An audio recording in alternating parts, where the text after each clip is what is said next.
101st Airborne, the 506. They took us up into Bastogne, where the Germans were really driving everybody out, you know, and they had everything that they had in that area because they wanted to capture Bastogne. It was like a communications center. Incidents in the defense of Bastogne. Men of the 101st Airborne Division begin their march to the outskirts of the vital road junction town. The U.S. command had given one order: hold Bastogne at all costs. To this end, the 4th Armored Division also moves up, and along with other units, make sure that besieged Bastogne holds firm. The other outfits that was in there were coming back. The Germans were overrunning them, you know, bloody, carrying guys, one arm, blood all over the place. And we were going up, and they said, "Good luck, fellas." And this was in the wintertime, snow on the ground, below zero weather. And one time while we were cut off there in Bastogne, we were advancing, and there was a little creek, and it was frozen over. And the guys in front of me all walked over, and I started to walk over, and I fell in up to my knees. 10 below zero.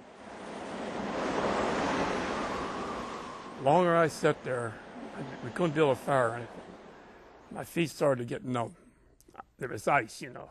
No way I could get them warm. Across the field, in the daytime, our Air Force had an old barn burning.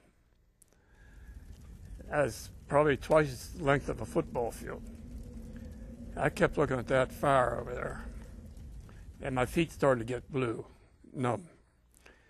And I knew if I couldn't get over there, they'd have to take my legs off. And I said to the guys, I said, "I'm not going home without any legs." If the Germans were up the fence row about 1,000 feet or so, we knew it. But fire and the snow made it like almost like daylight. I said, I'm going over there. I said, if they shoot me, good. They said, well, if you go, we're going to go with you. And I said, okay, we're just going to walk. We're not going to run. We walked over there. I took all my clothes off, every stitch of clothes, and got up as far as I could to that fire. We stood there for maybe an hour and a half. They got boots dried out and everything. That was real good and warm. Everything was dry. Put them back on. We walked back across. Come daylight, we started to advance. Germans opened up machine gun fire on us. Now, why didn't they do that when I was there? I don't know. A miracle.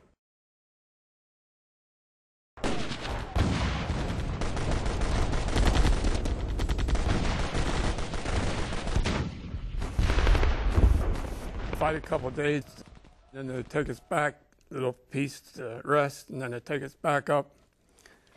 It was back in the rest area, and a little town of Foy, Belgium, was about 5 miles from Bastogne. And the Germans would come in there at night and drive the Americans out that was in there.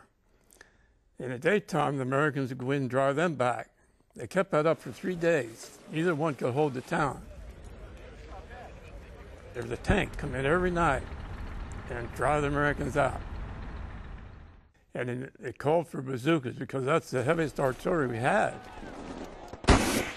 So I was a sergeant of the bazooka squad, and I had an assistant that loaded my bazooka. Me and 2 other gunners volunteered to go up. Well, they moved us in at midnight, and they said, now there'll be a tank come in there, get it if you can. And there's a church right in the center of this town, like a courtyard around it. And I said to my assistant, I said, I'm going over to that church because all the roads come to that church. So we sat in there, I kept on looking out this door. I looked out around 2 o'clock. Here come this tank up the road, not making any noise, just creeping, you know. The snow on the ground is quiet. And I thought, oh, here I've had it. So I said to my assistant, here he comes. So we ran out around the corner of the church. I left him come, just as close as I could. And the Germans were there with the trap doors open, 4 of them, looking around, you know. I got enough of nerve up. I stepped out. I fired, and I hit his tank. The trap door shut. He backed down the road. Half hour later, he comes up this road again.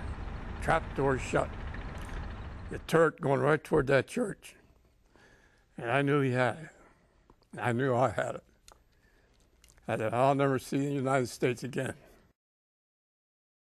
The little heart started to pump, you know. I got enough of nerve up, and I stepped out and I fired again.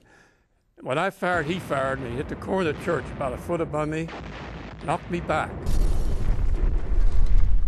I come to, I looked down, I picked up another bazooka, stepped out and I fired that, and well, that, the track blew off.